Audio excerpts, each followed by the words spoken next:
सियासत एक्सप्रेस को पेश करने में ताउन किया है elite spine and pain management centre.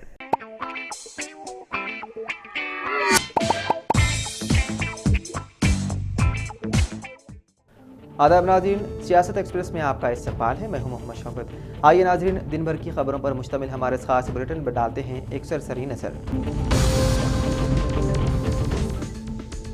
BRS ने कांग्रेस में शामिल होने वाले अपने एमएलएस को नाअहल करार देने के मामले पर सुप्रीम कोर्ट में दरख्वास्तें दायर की हैं। बीआरएस कायदीन का कहना है कि उन 10 एमएलएस के खिलाफ शिकायत दर्ज कराए 9 माह हो चुके हैं, लेकिन स्पीकर ने अभी तक कोई फैसला नहीं किया। पार्टी ने करीम श्रीहरि, वेंकट राव और नागेंद्र के खिलाफ सुप्रीम कोर्ट में एसएलपी दायर की है, जो कि बाकी 7 एमएलएस के खिलाफ रिट पिटीशन दायर की गई, जिनमें पोचाराम श्रीनिवास रेड्डी, के यादయ్య, डॉक्टर संजय ए गांधी, प्रकाश गौड़, महिपाल रेड्डी और कृष्णा मोहन रेड्डी शामिल हैं। बीआरएस ने अदालत को बताया है कि हाईकोर्ट के फैसले को 6 माह हो चुके हैं, लेकिन स्पीकर ने अभी तक कोई कार्रवाई नहीं की और न ही मुतालिका एमएलएस को नोटिस जारी की है। बीआरएस ने अदालत से दरख्वास्त की है कि वो सुप्रीम कोर्ट को 4 हफ्तों के अंदर फैसला सुनाने के अहकाम जारी करे, ताकि मामले को जल्द अज जल्द किया जा सके हल।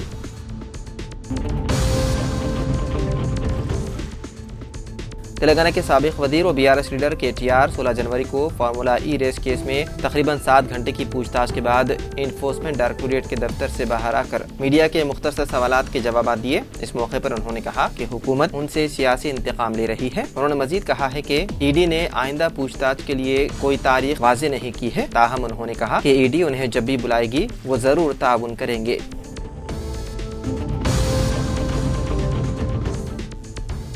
तेलंगाना के वज़ीर आला रेवंत रेड्डी, जो कौमी दारुल हुकूमत नई दिल्ली में है, ने आज बाद मरकज़ी वज़ीरा से मुलाकात की। ज़राए के मुताबिक इस मुलाकात के दौरान रियासत के प्रोजेक्ट्स की मंजूरी, तरक्याती कामों के लिए फंड जैसे उमूर पर तबादला ख्याल किया गया। बाद वो 6 रोज़ा दौरे पर सिंगापुर और दावोस के लिए रवाना हो गए।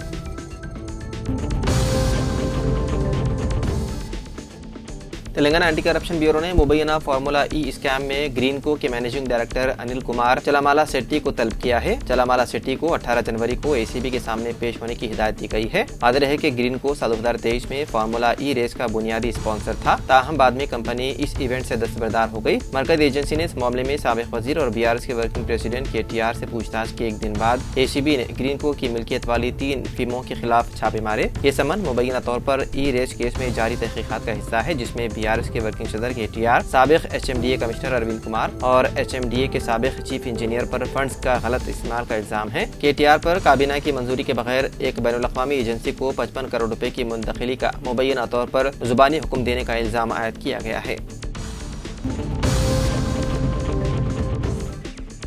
ट्रांसको यानी कि transmission corporation of Telangana limited के चेयरमैन और managing director D Krishna Bhaskar ने जुमेरात को हुक्काम से तेलंगाना में बिला तातुल बिजली की फराहमी को यकीनी बनाने की हिदायत दी। भास्कर ने जीएचएमसी के तहत इलाकों में बिला तातुल बिजली की फराहमी पर जोर दिया। उन्होंने मजीद कहा कि हर 33 केवी फीड पर बिजली की फराहमी की पोजीशन की कड़ी निगरानी की जाए और जब भी जरूरी हो फौरी कार्रवाई की जाए।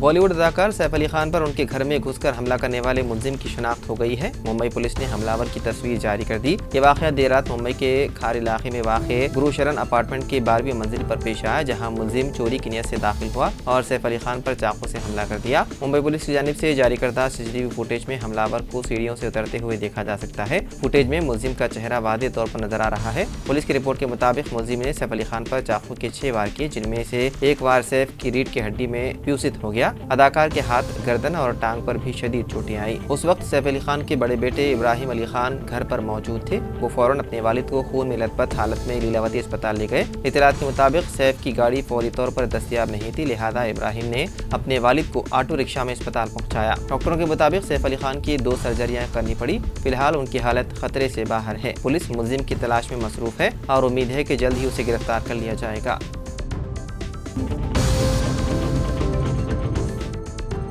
मरकज़ी हुकूमत ने मुल्क भर में नीट यूजी इम्तिहानात के इनेकाद के हवाले से एक अहम फैसला किया है। इस साल इम्तिहानात पेन और कागज़ यानी कि ओमार पर मबनी के तरीके से ही लिए जाएंगे, यानी जो पुराने तरीके से इम्तिहानात मुनक़िद होते थे उसी तरह होंगे और ये इम्तिहानात पूरे मुल्क में एक ही दिन और एक ही शिफ्ट में मुनक़िद होंगे। ये फैसला वज़ारत तालीम और वज़ारत सेहत के दरमियान तवील मुशावरत के बाद लिया गया है। उन दोनों वज़ारतों के हुक्काम ने एक दूसरे से बातचीत की ताकि इस बात को यकीनी बनाया जा सके कि नीट यूजी इम्तिहान का इनेकाद इस तरीके से हो जो कि तलबा के लिए बेहतर हो।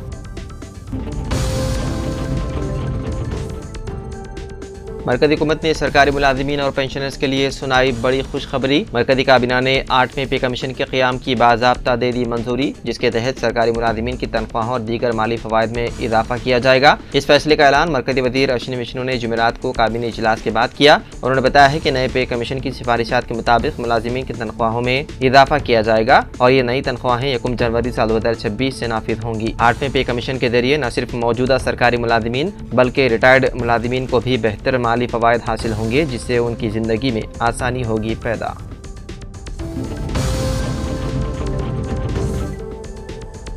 कतर, मिस्र और अमेरिका की सालसी की शदीद कोशिशों के बाद हमास और इसराइल ने गाजा में जंगबंदी के मुआहदे पर इत्तेफाक कर लिया। कतर के वज़ीर आज़म ने ये ऐलान किया। कतर के वज़ीर आज़म शेख मोहम्मद बिन अब्दुर्रहमान बिन जासिम अस्सानी ने मीडिया कॉन्फ्रेंस में बताया है कि गाजा में दोनों फरीकों ने यरगमालियों और कैदियों के तबादले और देरपा अमन की बहाली का मुआहदा किया है, जिसके नतीजे में मुस्तकिल जंगबंदी होगी। उन्होंने कहा कि मुआहदे पर अमल दरामद इतवार 19 जनवरी से शुरू हो जाएगा।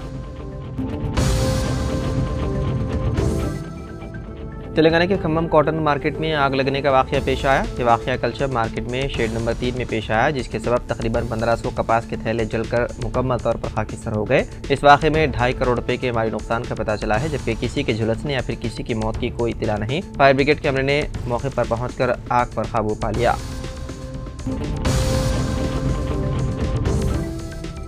साबिक़ मरकज़ी वज़ीर व कांग्रेस के senior leader S Jaipal Reddy के यौम पैदाइश के मौके पर वज़ीर आला रेवंत रेड्डी ने उनको भरपूर खिराज अक़ीदत पेश करते हुए मुल्क के लिए उनकी खिदमत को याद किया।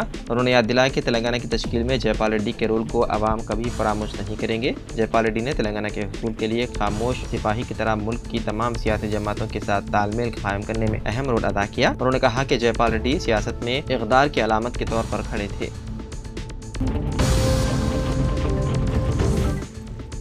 बॉलीवुड के मशहूर अदाकार सैफ अली खान को 16 जनवरी की रात मुंबई में उनके घर में एक हमलावर ने 6 मरतबा चाकू से वार करते हुए जख्मी कर दिया। ये वाक़या रात तकरीबन 2:30 बजे पेश आया। फिलहाल अदाकार मुंबई के लीलावती अस्पताल में सर्जरी के अमल से गुजर रहे हैं। अस्पताल ने तस्दीक की है कि वो अब खतरे से बाहर हैं। डॉक्टर नीरज उस्मानी लीलावती अस्पताल के CEO ने बताया है कि सैफ अली खान की न्यूरो सर्जरी मुकम्मल हो चुकी है और उनकी प्लास्टिक सर्जरी जारी है। पुलिस ने तस्दीक की है कि वाक़या उस वक्त पेश आया जब हमलावर घर में दाखिल होने की कोशिश कर रहा था और झगड़ा शुरू हो गया। हमलावर ने सैफ अली खान को 6 बार चाकू मारा और मौके से फरार हो गया। अस्पताल के बयान के मुताबिक 2 जख्म गहरे हैं और रीढ़ की हड्डी के करीब हैं। पुलिस सैफ अली खान के घर के 3 मुलाजिमीन से पूछताछ कर रही है, जबकि मुंबई क्राइम ब्रांच इस केस की तहकीकात कर रही है। सैफ अली खान की टीम ने एक बयान जारी करते हुए कहा कि उनके घर में चोरी की कोशिश की गई थी और इस दौरान चोर ने सैफ अली खान पर हमला कर दिया, जिसके नतीजे में सैफ अली खान शदीद जख्मी हो गए और वो अस्पताल में जेर इलाज हैं। टीम ने मीडिया और मद्दाहों से सब्र की अपील की और कहा कि ये पुलिस का मामला है, मजीद तहकीकात जारी है।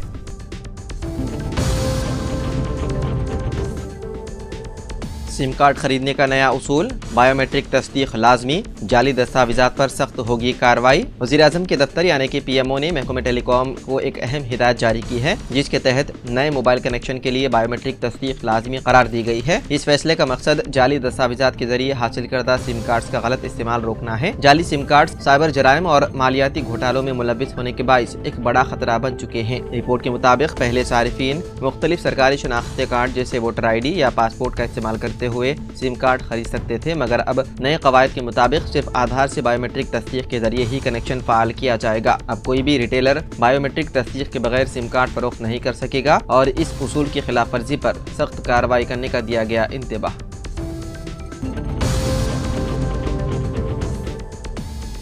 जुमेरात की अलग सुबह कुकटपल्ली के एक टिफिन सेंटर में आग लगने का वाक़या पेश आया। मुकामी लोगों ने KPHB पुलिस स्टेशन हुदूद में अर्जुन थिएटर के करीब वाक़े कांचोकोटा टिफिन सेंटर नामी फूड जॉइंट से आग के शोले भड़कते हुए देखे, जिसके बाद फौरी तौर पर फायर डिपार्टमेंट को इत्तला दी गई। इत्तला मिलते ही फायर डिपार्टमेंट के एहलकारों ने मौके पर पहुंचकर कड़ी मशक्कत के बाद आग पर काबू पा लिया। इत्तलात के मुताबिक इस वाक़े के वक्त अमले के अरकान होटल के अंदर ही सो रहे थे। खुशकिस्मती से कोई जानी नुकसान नहीं हुआ। मुकामी पुलिस मसरूफ़ तहकीकात है।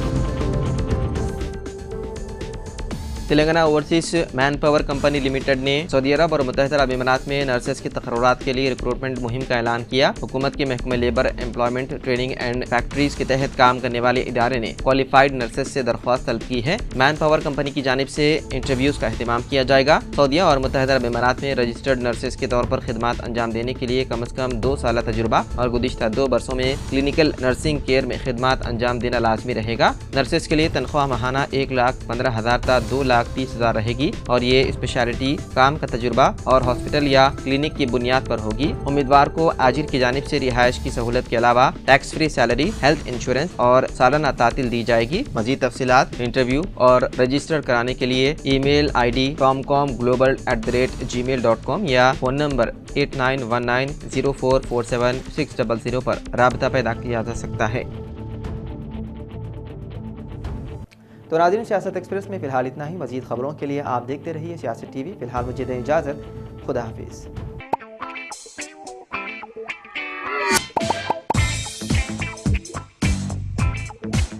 Elite spine and pain management centre बगैर ऑपरेशन और बिना पेन किलर अद्वियात के एडवांस्ड टेक्नोलॉजी के जरिए सिर्फ छोटे इंजेक्शन से कमर और घुटनों के दर्द का शर्तिया इलाज।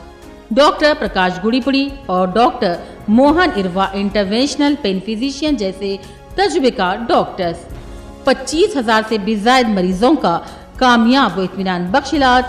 राबिता कीजिए elite spine and pain management centre, Manikunda और दिलसुख नगर, हैदराबाद।